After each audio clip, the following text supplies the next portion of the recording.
అందరికీ నమస్కారం. డైలీ పంచాంగం ఛానల్ కి స్వాగతం. తుల రాశి వారికి జరిగే శుభాలు అశుభాలేంటో తెలుసుకుందాం. ఈ వీడియోని తప్పకుండా చివరి వరకు చూడండి. ఈ వీడియోని ఇంకా లైక్ చేయకపోతే వెంటనే లైక్ చేయండి. ప్రతిరోజు మీ రాశి ఫలాలు అందరికంటే ముందుగా తెలుసుకోవాలంటే క్రింద కనిపిస్తున్న రెడ్ కలర్ సబ్స్క్రైబ్ బటన్ ని క్లిక్ చేసి ప్రక్కనే ఉన్న బెల్ బటన్ ని యాక్టివ్ చేయండి. అలాగే ఈ వీడియోని తప్పకుండా మీ మిత్రులందరితో షేర్ చేయండి. మీరు డబ్బులు లేని వారు, చాలా పేదవారు అని మిమ్మల్ని చులకనగా చూసిన ఒక స్త్రీ ఈ రోజు మీ వ్యాపారం మరియు అభివృద్ధి చూసి మళ్ళీ మీ కాళ్ళ వద్దకు రావడం అయితే ఖాయం. తను వచ్చినా కూడా మీరు మీ దృష్టిని మాత్రం మీ అభివృద్ధి పైననే ఉంచండి. ఇక మీ వ్యాపారాన్ని ఇంకా పెంచుతూనే ఉండండి. మీ ఆలోచన శక్తిని పెంచుకోవడానికి ప్రయత్నించండి. ఈరోజు అసలు సమస్య మీలో తెలుసుకోవడానికి ప్రయత్నించండి. మీ మీద మీకు నమ్మకం ఉంటే మీరు ఏ విషయాన్నైనా చక్కగా సాధించేటటువంటి మీలో బలం ఉంది. మీ లక్ష్యాలను మీరు చక్కగా చేరుకుంటారు. మీరు ఈరోజు రాత్రిలోపు ఆర్థిక లాభాలను పొందే అవకాశాలు అయితే కనిపిస్తున్నాయి. ఈ రోజు అనుభవిస్తున్న జీవిత సమస్యలను మీ భాగస్వామితో పంచుకుంటారు. ఈ రోజు మీరు మీ జీవిత భాగస్వామితో సమస్యలను పంచుకోవటం వలన మీ మనసు తేలిక అవుతుంది.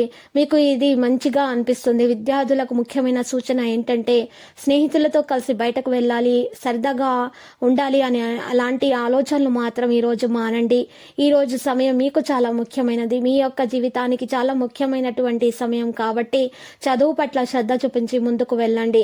ఈ రోజు మీ మూడ్ని మీ జీవిత భాగస్వామి కొన్ని ప్రత్యేకమైన సర్ప్రైజ్ల ద్వారా చక్కగా మార్చేస్తారు. మీరు ఒక ప్లాన్ లో మీరు మంచిగా పాలు పంచుకోవడానికి అవకాశం అయితే మీకు లభిస్తుంది. దీనివల్ల మీకు అనేక సమస్యలు తొలగిపోతాయి. ఆర్థిక సమస్యలు చక్కగా పరిష్కారం అవుతాయి. వృత్తి వ్యాపారాలలో వేగం కొనసాగిస్తారు. చర్చలు మరియు సంభాషణలో ఉత్సాహాన్ని ప్రదర్శిస్తారు. అందరి పట్ల ప్రేమ ఆప్యాయతలు కూడా ఉంటాయి. పరిచయం, కమ్యూనికేషన్ మరియు సమన్వయం బలపడుతుంది. సామాజికతకు ప్రాధాన్యత ఇవ్వబడుతుంది. ఇంకా వాణిజ్య విషయాలలో దూరదృష్టిని కొనసాగించండి. వృత్తిపరమైన విషయాలు అనుకూలంగా ఉంటాయి. సహకారం పట్ల ఆసక్తి ఉంటుంది. సోదర భావాన్ని బలపరుస్తారు. చాలా కాలంగా ఉన్న అనారోగ్యం నుండి విముక్తి పొందబోతున్నారు. ఈరోజు ఒక కార్యక్రమంలో మీరు ఒకరిని కలుసుకుంటారు. వారి వలన మీకు ఆర్థిక సమస్యలు తొలగిపోయే అవకాశాలు అయితే కనిపిస్తున్నాయి. వారి యొక్క సలహా మీకు చాలా ప్రయోజనకరంగా ఉంటుంది. ఈ రోజు మీరు ప్రేమను అందిస్తూ ఉంటారు. అభిప్రాయ భేదాల కారణంగా ఈ రోజు తలెత్తినటువంటి వివాదాలు కూడా పరిష్కారం అయ్యేటటువంటి సమయం మీకు ఏర్పడే అవకాశం ఉంది. మీకు ఈ సమయం చాలా ముఖ్యమైనది. దాన్ని మీరు వృధా చేయకండి. ఈ రోజు సమయాన్ని చక్కగా ఉపయోగించుకోండి. మీకు అదృష్టం మీ వెంటే ఉంటుంది. మీరు ప్రయత్నించారంటే వాటిని ఈ రోజు మీరు చవి చూడాల్సి వస్తుంది. ఈ రోజు మీరు సినిమా లేదా వెబ్ సిరీస్ ని చూసిన తర్వాత మీ జీవిత భాగస్వామితో సమయం గడపాలని అనుకుంటారు. చిరాకు తెప్పించేటటువంటి విషయాలను మాత్రం గుర్తు తెచ్చుకోకండి, లేకపోతే గొడవలయ్యే అవకాశాలు అయితే కనిపిస్తున్నాయి. అయితే ఈ రోజు మీ భార్యాభర్తల మధ్య మూడో వ్యక్తి యొక్క జోక్యం వల్ల గొడవలు అయ్యే అవకాశాలు కనిపిస్తున్న ఆస్కారం ఉంది. గొడవలకు కాబట్టి మీరు జాగ్రత్తగా వ్యవహరించండి.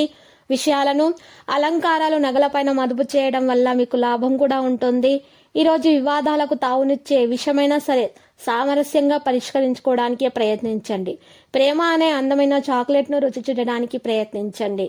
విద్యార్థులు కష్టపడి ఫలితాలను సాధిస్తారు. లక్కీ సంఖ్య 61. లక్కీ కలర్ అయితే టీల్. మరి ఈ రోజు పరిహారంలో చూసినట్లయితే ఒక రావి ఆకును తీసుకొని గంధంతో ఆ రావి ఆకు మీద రావి చెట్టు పుల్లతో పైన శ్రీం కింద హ్రీం అని రాసి ఫోల్డ్ చేసి దారంతో కట్టేసి 5 పసుపు కొమ్మలు తీసుకొని రావి ఆకును పసుపు కొమ్మలను కూడా చక్కగా ఎరటి బట్టలో మూట కట్టేసి పూజా మందిరంలో ఈశాన్య భాగంలో కానీ నైరుతి భాగంలో కానీ పెట్టండి. ఈ విధంగా పరిహారము చేయటం వలన మీకున్నటువంటి అన్ని సమస్యలు చక్కగా తొలగిపోతాయి. భార్యాభర్తల మధ్య ఉన్నటువంటి భేదాభిప్రాయాలు తొలగిపోతాయి. ప్రేమ ఎక్కువగా ఉంటుంది. ప్రేమ పెరిగే అవకాశాలున్నాయి. మీ ఇంట్లో ఉన్నటువంటి నెగిటివ్ ఎనర్జీ మొత్తం బయటకు వెళ్ళిపోతుంది. మీకు అంతా శుభమే కలుగుతుంది. తర్వాత మీరు చూసినట్లయితే శ్రీ లక్ష్మీ నరసింహస్వామి ఆలయ దర్శనం చేసుకోండి. ప్రతిరోజు ఈ విధంగా రాశి ఫలాలు తెలుసుకోవడానికి వీడియోని తప్పకుండా లైక్ చేయండి. క్రింద కనిపిస్తున్న రెడ్ కలర్ సబ్స్క్రైబ్ బటన్ ని తప్పకుండా క్లిక్ చేయండి. లైక్ మరియు సబ్స్క్రైబ్ చేసిన వారికి ఈ రోజు ఏదో ఒక శుభవార్త వినాలని నేను దేవుణ్ణి ప్రార్థిస్తున్నాను. Thank you for watching this video.